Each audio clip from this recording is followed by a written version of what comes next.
Well, hello, guys. Mark Holmes here, and as always, I want to thank you all for watching, commenting, subscribing, and being part of the Joe Boo Sports Report. Without you guys and you ladies, you know it ain't working without y'all. So thank y'all for being here with the Joe Boo Sports Report. I thought I was going to take it easy today and just relax, but I got up this morning. I was up at 7:30. My man Jed actually stayed at our house last night because he lives about 2 hours away. And after we got finished with the tailgate, we were tired, and it was good. But I am always on the go, and I always am trying to get as much done in this life that I can. And so I got up this morning. We had 12 coolers. 12 coolers for our party yesterday. Can you believe that? 12 coolers. And that wasn't all for beer. In fact, we didn't bring any beer. We brought sodas and water. But we got all those cleaned, all the dishes that we had, and we got everything ready to go back up in the attic until next year. And I'm happy about that because we got the front porch cleaned out. My neighbors won't say anything about the mess that's there. And the crazy thing about football is here today and gone tomorrow. And that is really the truth. Right now I'm painting the the Bears colors. Remember that 85 Bears team? That team was so long ago that Ron Rivera was one of the players on that 85 Bear team. And well, that's in the past. So with the past, I want to actually talk about something in the past. It is Giants Hate Week. And if you're going to want to know what's going to be on the menu this week, we're going to do a special one here for, this is an order from a Bears fan. And I'm going to do it like I did the Philly 500 trophy. Philly doesn't have it because they ain't won against the Giants. I'm going to do it like a two-faced one, like I did for that Giants-Eagles one. This is actually to Bad Dog. Bad Dog, it's Hate Week. I know you probably don't have much fight in you right now, so we're going to talk about something else. We're going to talk about how you said that I was crazy about Micah Parsons. You said, would I want to have Micah Parsons on my team? Sure, I wish we had drafted that guy.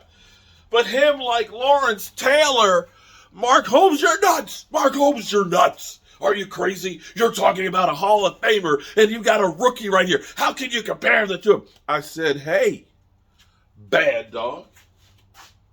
Bad Dog. I said, I'm not talking about their career. His career could be like Lawrence Taylor. I don't know about that. And it could be that he ends up having a second season that's like Chase Young. Could be RG3, who, we looked at as a rookie and had one of the greatest rookie seasons at a quarterback that we've ever seen, but then petered out after an injury. That is something that is a reality in football.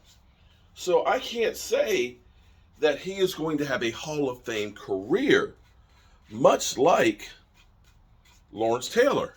But what I was saying is if we talk about the rookie season where Lawrence Taylor was that actually looks pretty good. Defensive Player of the Year. That he had 9.5 sacks. And was a game changer.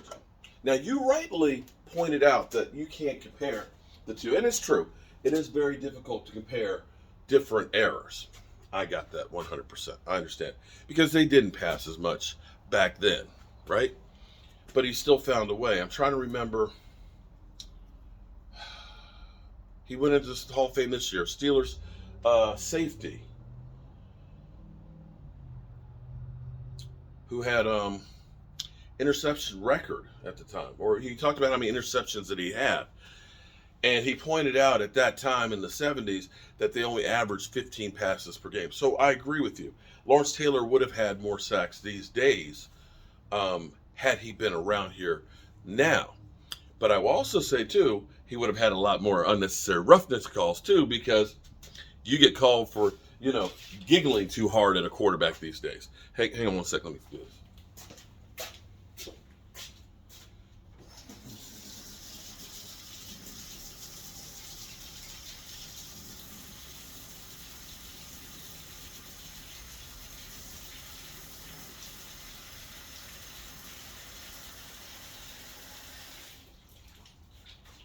So, Bad Dog, the point is noted that what Lawrence Taylor doing as far as the sacks go, that he would have had more sacks if he had been playing in today. And I will agree with you on that one. Because Lawrence Taylor had 133 tackles that season.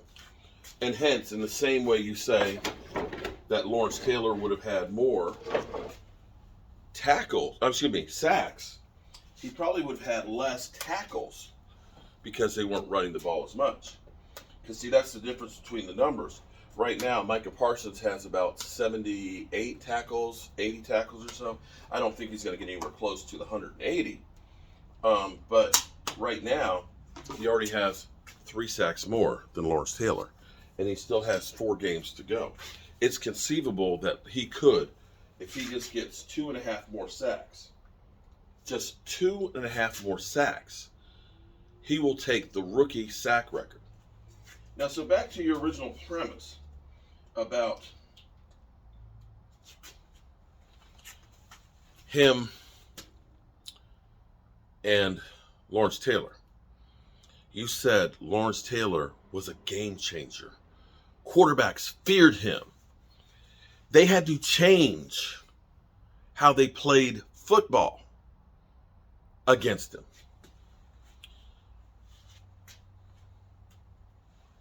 You're smart. You're a smart guy. You're incredibly smart. Because I agree with you 100% that Lawrence Taylor changed the game. Lawrence Taylor changed the game. They had to say, we must stop that guy, or else he can destroy the game by himself. Bro, isn't that what Micah Parsons is doing right now? 12 sacks. 12 sacks in 12 games.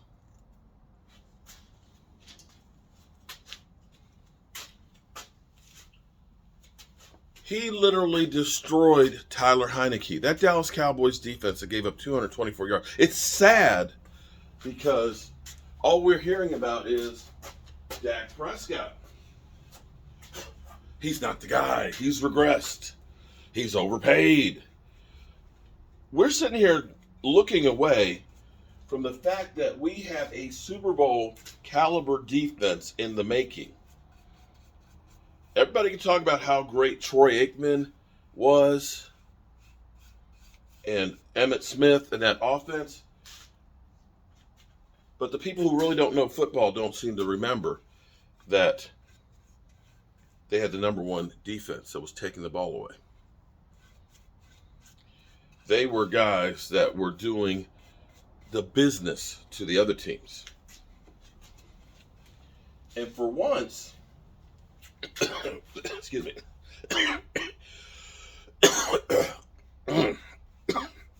I yelled too much yesterday.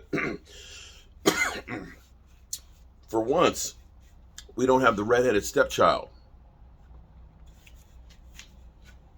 defense that we have to protect and keep the ball out of the other team's hands.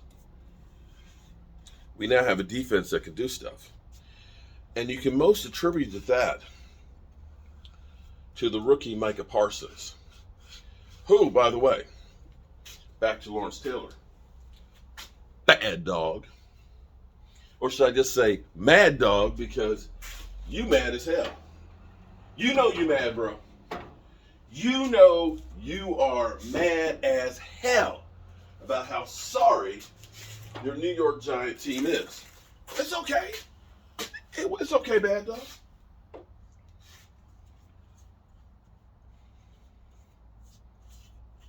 It's kind of fitting because a couple of weeks ago, when I was saying this, people said, "You's a fool.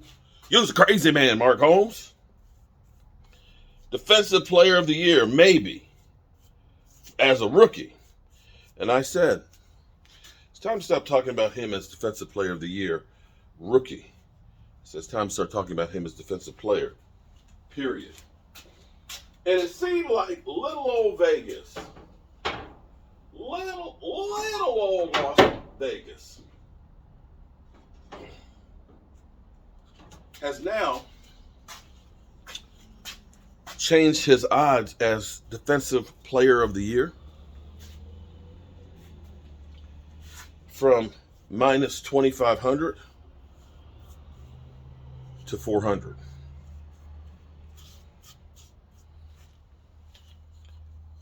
$2,500 to 400 to be Defensive Player of the Year. And mind you, bad dog, the only other player in the history of the NFL and all of their glorious 101 years that has done that is one Lawrence Taylor. So if he is doing as a rookie exactly what Lawrence Taylor was doing, then you have to say he's Lawrence Taylor-esque. However, let's say hypothetically,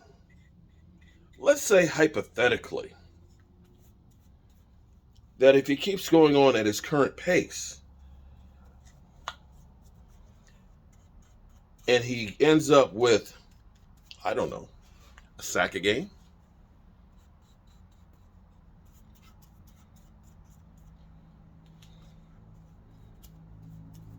he ends up getting 15 sacks. I'm sorry, I actually messed up. Played 13 games. 12 sacks in 13 games. You know, I'm getting old, forgetful. I didn't get much sleep from the last couple of days.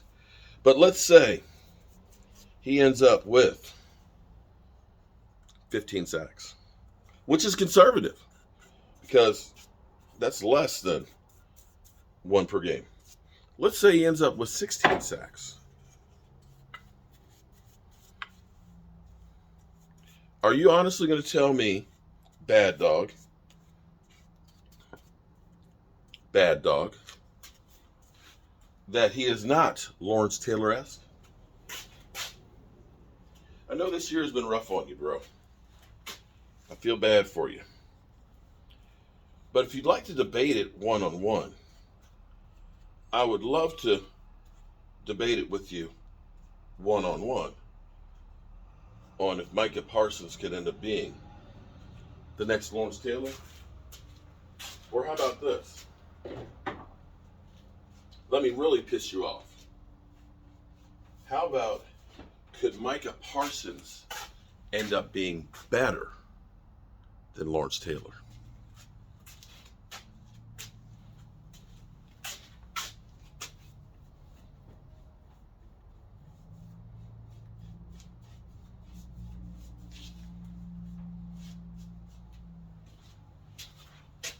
You tell me. Hope you guys are having a great Victory Monday. We'll be live streaming tonight, 8 o'clock. We'll probably be trolling Philly 500, my kids, Philly 500 in Rio. Welcome to the family, Rio. They'll be live streaming together tonight. So I may go ahead and check out my boys a little bit tonight. Hope to see you there. Peace.